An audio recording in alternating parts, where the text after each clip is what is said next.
அனைவருக்கும் வணக்கம். நாம் இந்த பதிவில் 9ஆம் வகுப்பு 2026 ஆண்டு தேர்வுக்கு கண்டிப்பாக படிக்க வேண்டிய முக்கியமான வினாக்களையும் அவற்றிற்குரிய சில குறிப்புகளையும் பார்க்க இருக்கிறோம். முதல்ல 1வது இயல்ல இருக்கக்கூடிய 2 மதிப்பெண் வினாக்கள். நீங்கள் பேசும் மொழி எந்த இந்திய மொழி குடும்பத்தைச் சேர்ந்தது? அடுத்து, கன்னி என்பதன் விளக்கம் யாது? தென் திராவிட மொழிகள் எவையெனும் 4 குறிப்பிடுக. அளபெடை எத்தனை வகைப்படும், அவை யாவை? அடுத்து சிறுவினாக்களை பார்க்கலாம். தமிழ் விடு தூது உணர்த்தும் தமிழின் சிறப்புகளை எழுதுக. திராவிட மொழிகளின் பிரிவுகள் எவை? அவற்றுள் உங்களுக்கு தெரிந்த மொழியின் சிறப்புகளை எழுதுக. இந்த கேள்வியில திராவிட மொழிகளுடைய பிரிவுகளை மட்டும்தான் நீங்க படிக்கணும். அதுல உங்களுக்கு தெரிந்த மொழி அப்படின்னு சொன்னா தமிழ் தான் நம்மளுடைய தாய்மொழி, நமக்கு தெரிந்த மொழி. அதனுடைய சிறப்புகளை எழுதினா போதுமானது, படிக்க தேவையில்லை, சொந்தமா எழுதினாலே போதுமானது. அடுத்து, புதுக்கோலம் புனைந்து தமிழ் வளர்ப்பாய் உங்கள் பங்கினை குறிப்பிடுக. தமிழ் மொழியை வளரச் செய்வதற்கு உங்களுடைய பங்கு என்ன அப்படிங்கிறத எழுதணும். சொந்தமா எழுதினா போதுமானது, படிக்க தேவையில்லை. அடுத்து நெடுவினாவை பார்க்கலாம். காலந்தோறும் தன்னை புதுப்பித்துக் கொள்ளும் தமிழ் மொழியின் தனித்தன்மைகள் குறித்து எழுதுக. ரொம்ப ரொம்ப முக்கியமான கேள்வி. அடுத்து 2வது இயல்ல இருக்கக்கூடிய 2 மதிப்பெண் வினாக்களை பார்க்கலாம். கூவல் என்று அழைக்கப்படுவது யாது? அடுத்து, உண்டி கொடுத்தோர் உயிர் கொடுத்தோரே குறிப்பு எழுதுக. அடுத்து வரக்கூடிய கேள்விகள் சொந்தமாக எழுத வேண்டிய கேள்வி, படிக்க தேவையில்லை. அதாவது, உங்கள் பள்ளியை சுற்றியுள்ள நீர்நிலைகளின் பெயர்களை குறிப்பிடுக. சொந்தமாக எழுதினாலே போதுமானது. அடுத்த கேள்வி கேள்வியிலேயே பதில் இருக்குது. அதாவது, மணி நீரும் மண்ணும் மலையும் அணிநிழல் காடும் உடையது அரண். இக்குறட்பாவில் நாட்டின் அரண்களாக குறிப்பிடப்படுபவை எவை? அதாவது, நீர், நிலம், மலை, காடு ஆகியவை நாட்டின் அரண்களாக குறிப்பிடப்படுகின்றன. அந்த குறளையே இருக்குது எல்லாமே. அடுத்து சிறுவினாக்களை பார்க்கலாம். நிலைத்த புகழை பெறுவதற்கு குடப்புலவியனார் கூறும் வழிகள் யாவை? ரொம்ப ரொம்ப முக்கியமான கேள்வி. அடுத்த கேள்வி, அதாவது, வானவில்லை ஒப்பிட்டு பெரிய புராணம் கூறும் செய்தியை விளக்கி எழுதுக. இதுல இருந்து ஒரு 2 மதிப்பெண் கேள்வியும் கேட்கறதுக்கு வாய்ப்பு இருக்குது. அதாவது, நிலையான வானத்தில் தோன்றி மறையும் காட்சியை பெரிய புராணம் எதனுடன் ஒப்பிடுகிறது?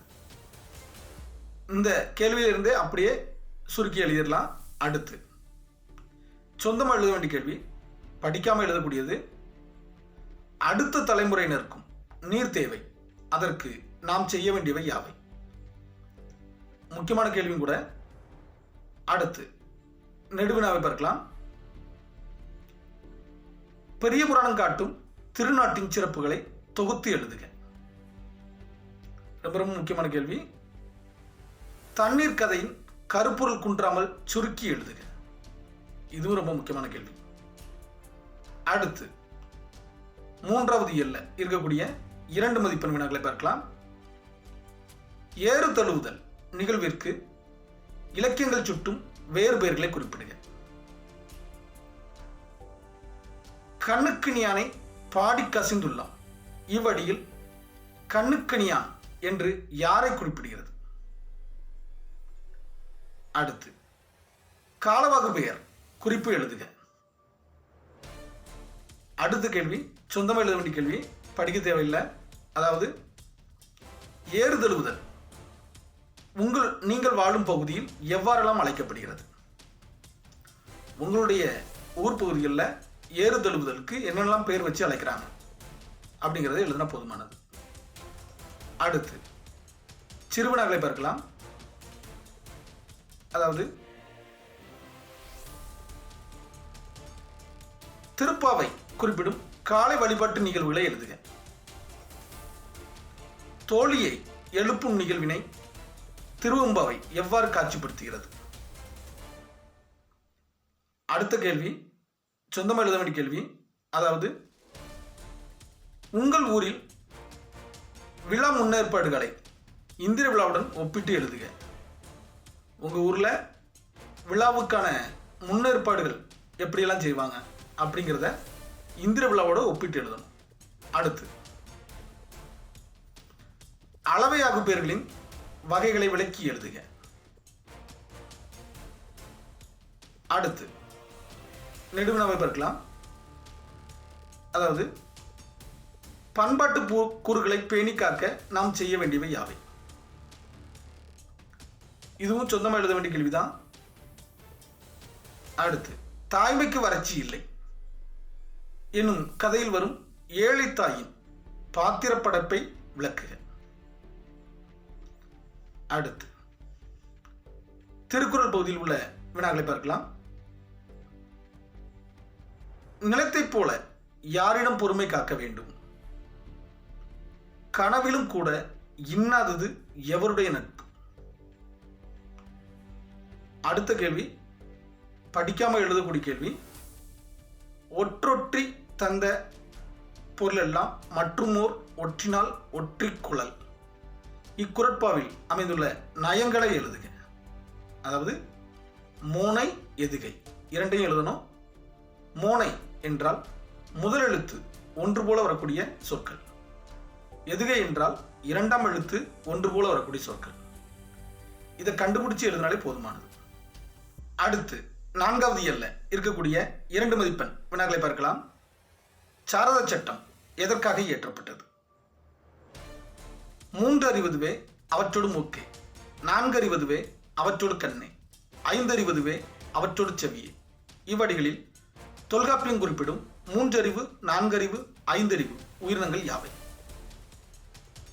அடுத்து, கொடு என்னும் சொல் முதல் வினையாகவும் துணை வினையாகவும் அமையுமாறு தொடர்கள் எழுதுக. சிறுவினாக்களை பார்க்கலாம். அதாவது, சங்ககால பெண்பார் புலவர்களின் பெயர்களை குறிப்பிடுக. மருத்துவர் முத்துலட்சுமி அம்மையாருடைய சாதனைகளை விளக்கி எழுதுக. அடுத்து, நீலாம்பிகை அம்மையாருடைய தமிழ் பணி குறித்து எழுதுக. நெடுவினாக்களை பார்க்கலாம்.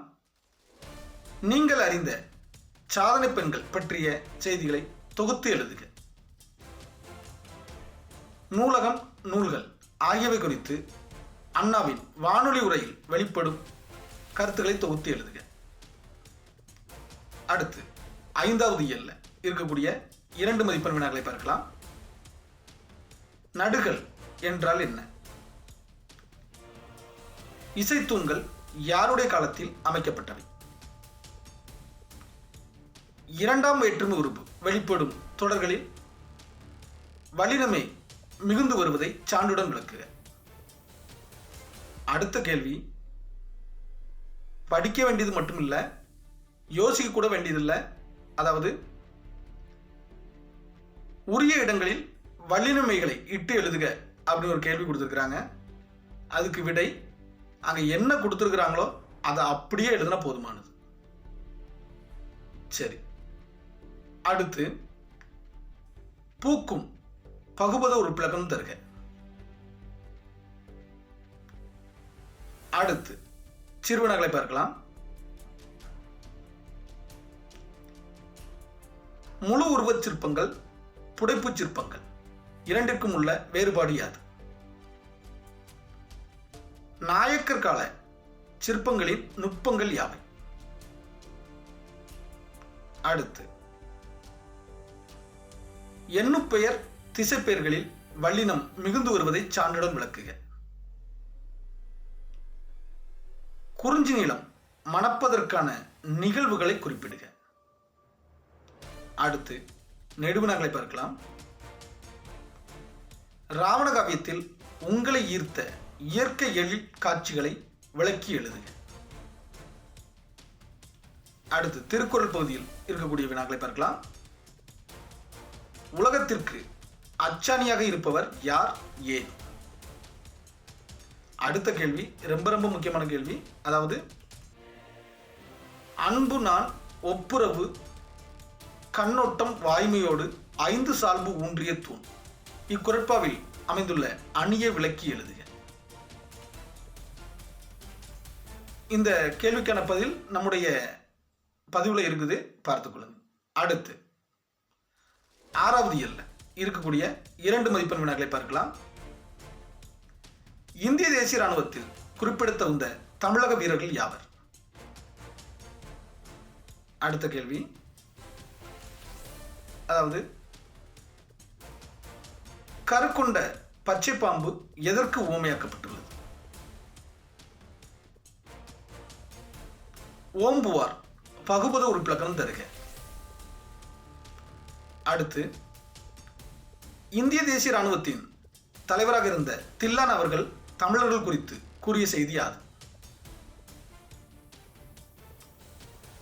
அடுத்து, மகனே கொடு இத்தொடரில் வலினமிகுமா? விளக்கம் தருக. அடுத்து, சொந்தமாக எழுத வேண்டிய கேள்வி 1, அதாவது தாய் நாட்டிற்காக உழைக்க விரும்பினால் நீங்கள் எப்பணியை தேர்வு செய்வீர்கள், ஏன்? அடுத்து, சிறுவினாக்களை பார்க்கலாம். அதாவது டோக்கியோ கேடக்ஸ் குறிப்பு எழுதுக. அடுத்து, ஏமங்கத நாட்டில் எவையெல்லாம் ஆயிரக்கணக்கில் இருந்ததாக திருத்தக்கத்தேவர் பாடியுள்ளார்? ஏமங்கத நாட்டின் புகழ் உலகம் முழுவதும் எப்படி பரவி இருந்ததாக திருத்தக்கத்தேவர் குறிப்பிட்டுள்ளார்? ரெண்டுமே முக்கியமான கேள்வி, நெடுவினாவில் வரக்கூடியதுதான், பார்த்துக்கொள்ளும். அடுத்து, நெடுவினாக்களை பார்க்கலாம். இந்திய தேசிய இராணுவத்தின் தூண்களாக திகழ்ந்தவர்கள் தமிழர்கள் என்பதை கட்டுரை வழி நிறுவுக.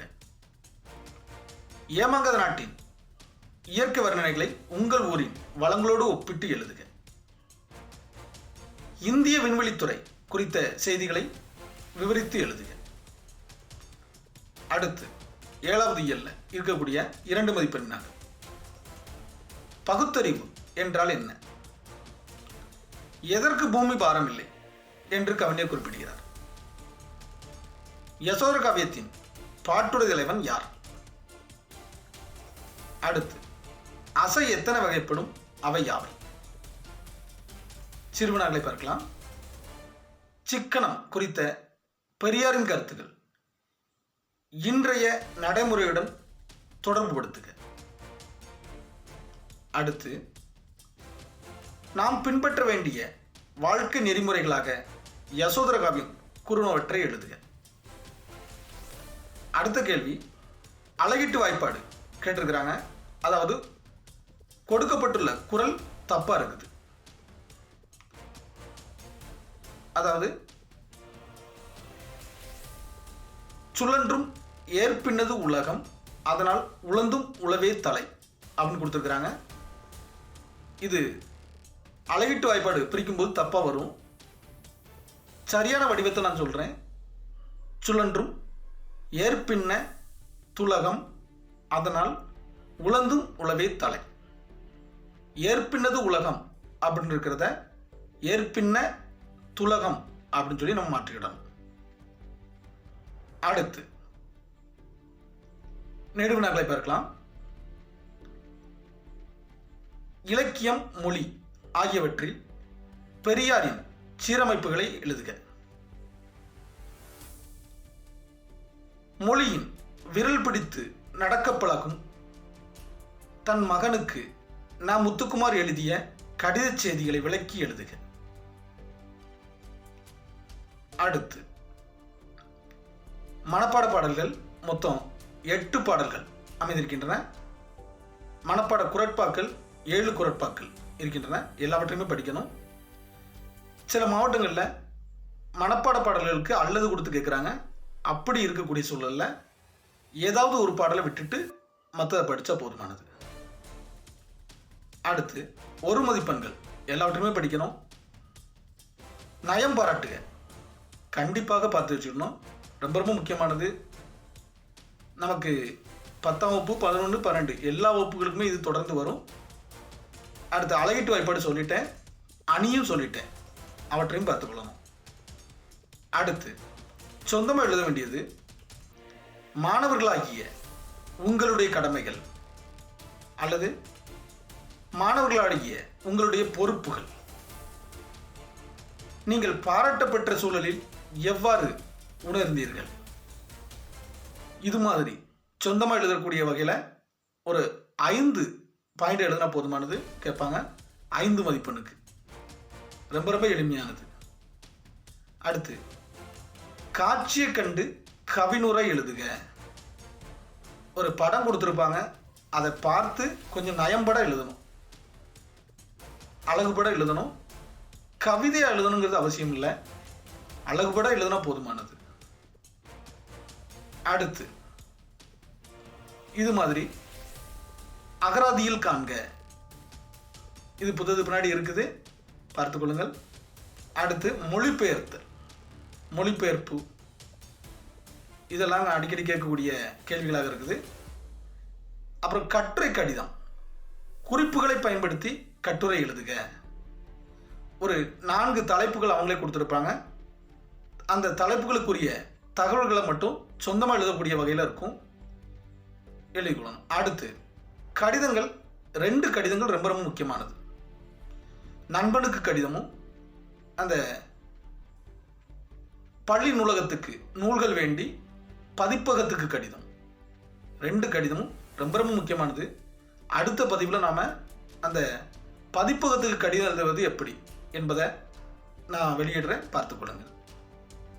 அடுத்து இதுபோல் வேறு ஏதாவது விடுபட்டு இருந்துச்சுன்னா உங்களுடைய கருத்துக்களை பதிவிடுங்க. ஏதாவது ஐயங்கள் ஏற்பட்டாலும் உங்களுடைய கருத்துக்களை கண்டிப்பாக பதிவிடுங்க. அடுத்த பதிவில் சந்திக்கலாம். நன்றி.